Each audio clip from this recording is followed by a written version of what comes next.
በደንብ አድርገሽ ታውቂዋለሽ። አሁን ምንም ሳትዋሺ ንገሪ። በቃ እኔ እናንተ ግንኙነት በጀመርንበት ሰዓት በደንብ ያላሰብኳቸው ነገሮች ውስጤን እየረበሹት ነው። ቆይ ምን ማድረግ እችላለሁ? ኧረ እባክሽ ያንቺን ውስጥሽን የሚረብሸው ነገር ድንገት ከመሬት ፍልቅ ብሎ እንደ መሬት መንቀጥቀጥ በድንገት ነው እንደሚመጣው። እባክህ እንደሱ አትበል ናሆሚ። እንዴት ልበል? እማፈቅራት ልጅ ድንገት ከመሬት ተነስታ ይሄንን ስትለኝ እንዴት ነው መሆን ያለብኝ? እሺ ቆይ እኔ ምን ማድረግ እችላለሁ? ፈልጌ እኮ አይደለም። ምን ላድርግ? እሺ እኔ ነግሬሻለሁ። ፈለግሽውም አልፈለግሽውም በእኔና አንቺ መካከል ምንም አይነት ችግር እንደማይፈጠር ቀድመሽ ቃል ገብተሽ ነበር። እሺ ቆይ አንተ ምን ማድረግ እችላለሁ? አንቺ በእኔ ቦታ ብትሆኚ ምን ታደርጊያለሽ? ጭራሽ እንደዚህ አላስብም። እኔ እንጂ ይሄ እኮ በህይወት አለ። ይቅርታ እኮ እየጠየኩህ ነው እኮ። ይቅርታሽንማ ተቀበለ፣ ግን ብዙ ማውራት አያስፈልግም። ሴትዮ አንቺን ያናገረሽ ሰው የለም። እሺ ከሱ ጋር ነው ንግግሬ። ከሱ ጋር የማውራት መብት የለሽም እያልኩሽ ነው። ይገባሻል? ቆይ ገዲው አንቺ ልጠይቅሽ እንጂ ማነሽ?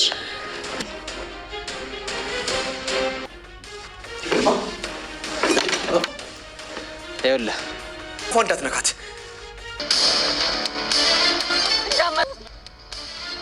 እውነትህን ነው? ትዝ ይልሻል የሆነ ጊዜ ያልሽኝ መስላችሁ ሞያልሽኝ። ሳሪ ሄኖክን ይቅርታ ጠየቀችው። ሄኖክም ይቅርታ አላደርግም በማለት ፍቅሩን ከሀኒ ጋር ቀጥሎ ይገኛል። እጅግ ደስ የሚል ነው። እንግዲህ በባለፈው ክፍል ላይ እንደምናስታውሰው ናሆም እንግዲህ ብር ከፍሎ ሄኖክን ቀጥቅጡትና ሽባ አድርጉት፣ እንዳትገሉት፣ እኔ መሆኔን ሳታስነቁ እግሩ ሽባ እስኪሆን ደብድቡት ብሏቸው ነበረ። ሆኖም ዛሬ ላይም ሄኖክን እየተከታተሉት ይገኛሉ። ሀኒም እንግዲህ እነ ሄኖክ ቤት ተመልሷ ሄዳ ቡና አፍልታ እንግዲህ ምሳም እዛ ከማዘርየው ጋር ወጥ ሰርተው ምሳም ተመግበዋል። ማዘርም እንግዲህ በሀኒ እጅግ ደስተኛ ናት። እንግዲህ ሀኒም እያወሩና እየተጫወቱ ወጡንም እኔ ነኝ የሰራሁት በማለትም ሄኖክም እንዴት ሰራሽ፣ እንዴት ባለሙያውንሽ ደግሞ የእናቴን ልብስ ለብሰሻል ብሎ ሲላትም እኔ የለበስኩት ልብስ ለኩሽና አይሆንም ብላኝ ነው ማዘር ብላ ትለዋለች። እሱም እንግዲህ እያሾፈ እየሳቀባት ቡናውን ልትቀዳው ስትል ጀበናው ተሰብሯል። ይህ ጀበና እንግዲህ ሲሰበር ትርጉም ይኖረዋል ማለት ነው። ለምን እዚህ ጋር ሄኖክን በጣም እየተፈለገ ነው ያለው ማለት ነው። እንግዲህ የሄኖክን ጦስ ይዞ ሄዷል ማለት ነው። ሀኒም እጅግ ደንግጧ ነበረ ጀበናው በመሰበሩ። ሆኖም ግን የሄኖክ እናት ጦስሽን ይዞ ይሄድ ልጄ፣ አትደንግጪ፣ እጅሽ ተርፏል ወይ ብላ ትላለች። እንግዲህ ሄኖክንም ደግሞ ሀኒ አንተ ነህ አንተ የወረር ፊልም ባታነሳ ጥሩ ፊልሞችን ብታነሳ ኖሮ ይሄ ጀበና አይሰበርብኝም ነበር በማለት እንግዲህ ትናገረዋለች። ሄኖክም እየሳቀ ጭራሽ በእኔ ታሳብብ ያለሽ ወይ ብሎ ይላታል። እሷም እንግዲህ አንተ ነህ እያለችው ባለበት አይ እኔ በቃ እሷን ሲሸኛት እኔ እገዛዋለሁ ጀበናውንም እያለ ይገኛል። እንግዲህ የሄኖክ እናት በቃ ልጄ አንቺ እንዳትጨነቂ እንዳታስቢ፣ እኔ ከጎረቤት አምጥቼ አፍልተን እንጠጣለን በማለት ስትልም በቃ እማዬ አምጪና እኔ ራሴ ነኝ የማፈላው ብላ ትላታለች። አይ የሺን አላወቅሻትም፣ ለቃህ ያላት ጥንቁቅ እንደኔ አይደለችም። ቢሰበር ራሱ የእድር ጥሩምባ ታስነፋለች። ስለዚህ እኔ ራሴ አምጥቼ እኔ አፈላለው፣ አንቺ ምንም አታስቢ ብላ ትላታለች። እንግዲህ ሄዷም ከጎረቤት ይዟ ትመጣና ይሄው የመጣው በቃ በእናትሽ እኔ ላፍላ ትላታለች። አረ ጀበናውን እኮ አገላብጣ አደራ ብላ ነው እየሰጠችኝ፣ ፎቶ ብቻ ማንሳት ነው የቀራት፣ በፍጹም አይሆንም ብላ ትላታለች። ሀኒም እሺ በቃ እማዬ በማለት ትለቅላታለች። እንግዲህ እሷም ከለቀቀችላት በኋላ ማዘርም እንግዲህ ቡናውን እያፈላች ጀበናውን እኔ ገዝቼ አሟሽልሻለሁ እናቴ፣ አሁን እሷን ስሸኛት በማለት ሄኖክ ይናገራል። ሆኖም እንግዲህ ሀኒም እኔ ራሴ ገዝቼ አሟሽሽልሻለሁ ስትል አሟሽሽልሻለሁ ሳይሆን አሟሻለሁ ነው የሚባለው።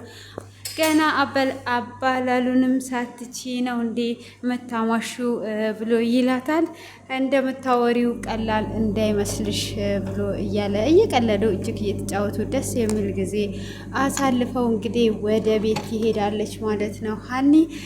ሀኒ እንግዲህ በሄደችም ሰዓት ልብሷን እንደቀየረች ረስታ በማዘን ልብስ ነው ወደ ቤት እየሄደችው ማለት ነው። ወደ ቤትም ስትሄድ እንግዲህ ናሆም ሳሎን ላይ ቁጭ ብሎ ነበረ። ዛሬ ደግሞ ምን መስለሽ መጣሽ?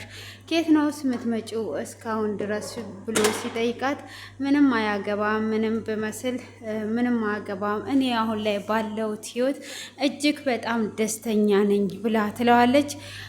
እሷም እየሳቀች እንደዛ ስትለው ደስተኛ ነሽ? ይሄን ደስታሽስ ብታጪ ብሎ ይላታል። መቼም ቢሆን ይሄን ደስታ አላጣም፣ አንተ ብቻ አርፈ ተቀመጥ ብላ ትለዋለች።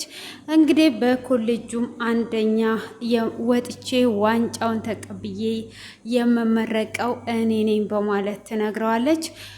ናሆምን በዚህ ሰዓት በፍጹም ይሄ ነገር አይሆንም ይላታል። ይሄ እኔ የዛን ቀን እንደዚህ ሲሆን እኔ ቁጭ ብዬ ነው የምሸናው። እስከ ዛሬ ድረስ እኔ ኮሌጁን እየመራው ዛሬ ላይ ተነስተሽ ኮሌጁን ዋንጫ ወስደሽ ስትሸለሚ ካየው እኔ የዛን ቀን ቁጭ ብዬ ነው የምሸናው እያለ ነው ናሆም። እንግዲህ እሷም ቁጭ ብለ ብቻ የዛን ቀን አልሸናም ብለ ቃልህን እንዳታጥፍ፣ እኔ ደግሞ ዋንጫውን ተቀብዬ እንደመመረቅ እርግጠኛ ነኝ ብለዋለች። ሀኒ እንግዲህ ቆርጣ ተነስታለች ማለት ነው። እስካሁን ምንም ነገር ሳልናገር ዝም ብዬ ስለተቀመጥኩኝ ነው እንዴ በማለት እንግዲህ ሀኒ ለሄኖክ እየነገረችው ነው። እንግዲህ ሄኖክም ማን ነው ይሄንን ልብ ልብ የሰጠሽ እያላት ይገኛል። ሆኖም እንግዲህ ሳሪም ቤት ከገቡ በኋላ አባቴ ሊመጣ ነው ብሎ ይላታል። አባቴ አንቺን ለማየት ሊመጣ ነው፣ መቶም ደግሞ ካየሽ በኋላ ሰርግ እናደርጋለን፣ እሱም ስራውን ትቶ ነው የሚመጣው በማለት ይላታል። ሳራም እንዴ ለምን ይመጣል? መምጣት የለበትም፣ ስራውን ትቶ ከሚመጣ ስራውን ጨርሶ ይምጣ ብላ ስትለውም አይ እሱ ካላየውሽ ብሏል፣ እኔ ስለነገርኩት አንቺን ለማየት ቸኩሏል፣ ስለዚህ ይመጣል ብሎ ይላታል። እሷም እንግዲህ እሺ በማለት ትስማማለች። ሆኖም እንግዲህ የሀኒና የሄኖክ ነገር እንዴት ነው እያለች ትላለች። እንግዲህ ስለ ሄኖክና ስለ ሀና ምን አሳሰበሽ አንቺ? ሄኖክን ትተሸዋል አይደል ወይ?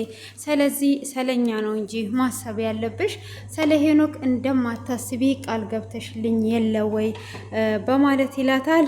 እኔ ግን ምልህ በነገሮች ላይ ቾኩለን ጀመርን እንዴ ብላ ትለዋለች።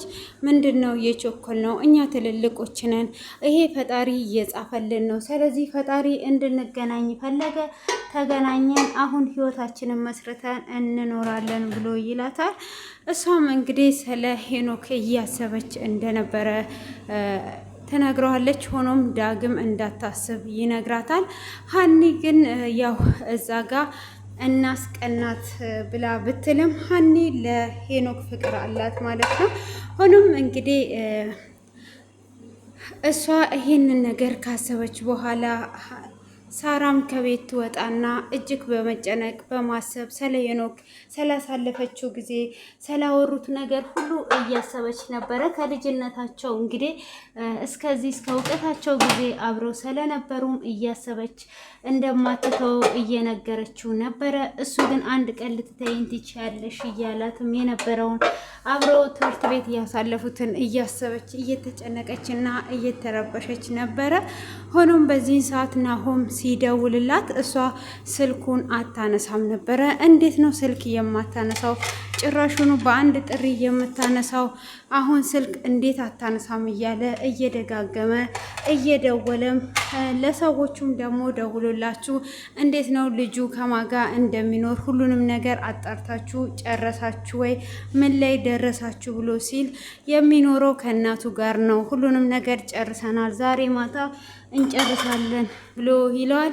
እናንተ ደብድባችሁ እግሩን ሽባ ካደረጋችሁ ከጠየቃችሁኝ ገንዘብ ጭማሪ እሰጣችኋለሁ፣ ግን እኔን እንዳታስነቁ እያለ ይገኛል ማለት ነው። እንግዲህ እናትየውን ካገታችኋት በኋላ ካገታችሁ በኋላ እናንተ የምትፈልጉበት ጠርታችሁ መደብደብ ትችላላችሁ በማለት ትዕዛዙን አስተላልፏል። ሆኖም እንግዲህ ለሀኒ ሲደውል ስልክ ስላላነሳች ደጋግሞ ደውሎ ያገኛታል። ምን ሆነሽ ነው አንቺ ደጋግሜ ስደውልልሽ ስልክ የማታነሺው ብሎ ይላታል። እሷም ጥሩ ሙድ ላይ ስላልሆንኩኝ ነው አሁን ለብቻዬ ተወኝ ትለዋለች። እሱም እንግዲህ ለብቻዋ ይተዋታል። ከእንደገና እንግዲህ ቤትም ስለ ሄኖክ እንዳታስብ ማስጠንቀቂያ እየሰጣትና እየጮህባትም ይገኛል ማለት ነው። እንግዲህ ሄኖክን ታገኘውና እዚህ ግቢ ውስጥ ላወራክ አልችልም፣ ግን እዛ መናፈሻው ጋር ቶሎናና የማወራክ ነገር አለ፣ ግን ደግሞ ካልመጣክ ተስፋ ቆርጬ በጸጸት እኖራለሁ ብላው ትሄዳለች። እሱም እንግዲህ ቶሎ ብሎ ለሀኒ ይደውልላትና እኔና አንቺ ስለማስመሰል የሰራ ነው ሰርቷል ብሎ ይላታል።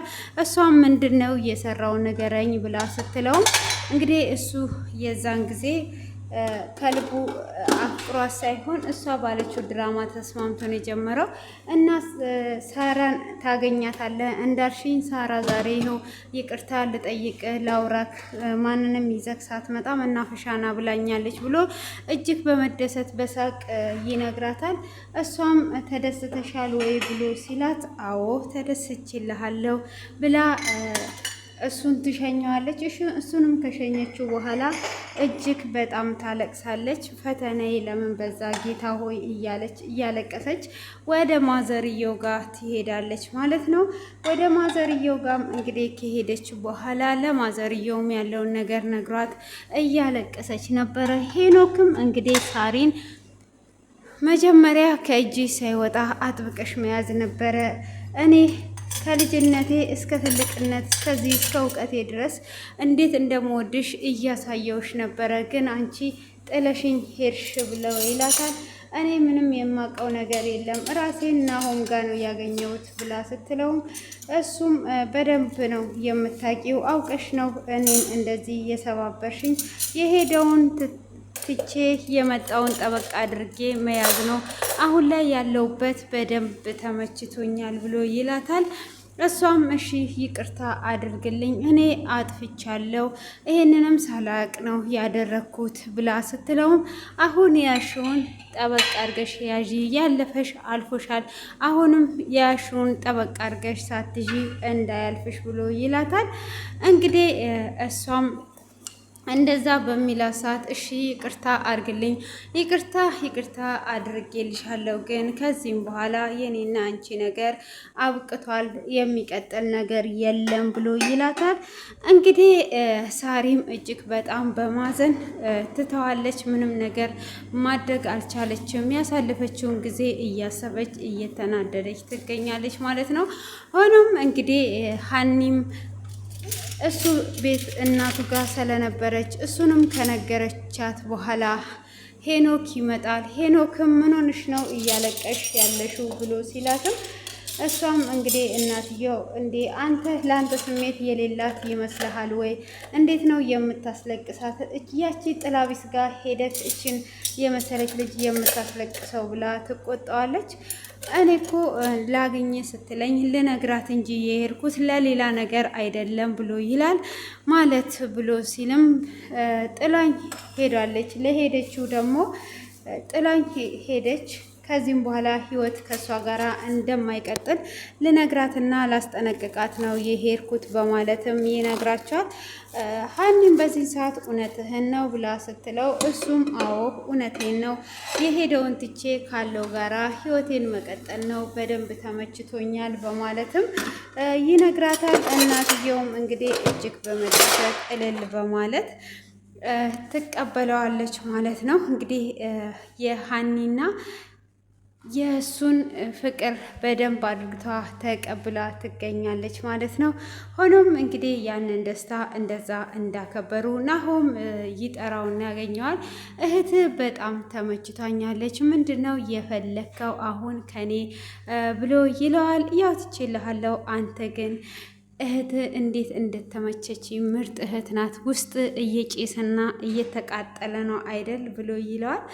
እሱም እንግዲህ ውስጡ እየተናደደና እየተቃጠለም ቢሆን አይደለም ብሎ ይለዋል ማለት ነው። እንግዲህ እሱ መጀመሪያ ሀኒን የወሰደበት ያው በሀፍቱ ሳራን የወሰደበት በሀፍቱ ተመክቶ ምንም ነገር አያመጣም በብር ነው። እንግዲህ ሳራ ተሸውዳ ወደ ሄኖክ ወደ ናሆም የሄደችው ማለት ነው። ሄኖክን ትታ ሄኖክ እንግዲህ አሁን ላይ የሄደውን ትቶ የመጣውን ጠበቅ አድርጎ ይዞ ደስተኛ ሆኖ እያሳለፈ እንደሆነ ይነግረዋል ማለት ነው። እንግዲህ ናሆም እየተናደደ ይገኛል። ሳራም እንግዲህ ቀጥራው ድጋሚ አግኝተው ነበረ። ሆኖም እያወሩ እያሉ እንግዲህ ናሆም እናቱን አሳግቶ ደውሎ አስጠርቶታል። እንግዲህ እናትየው እባካችሁ አትምቱት እያለች ነው።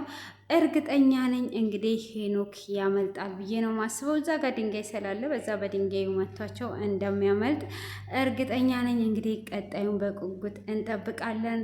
የሀኒና የሄኖክ በጣም ነው ደስ የሚለው። እናንተ ደግሞ ኮሜንት ላይ አስተያየታችሁን አስቀምጡልኝ።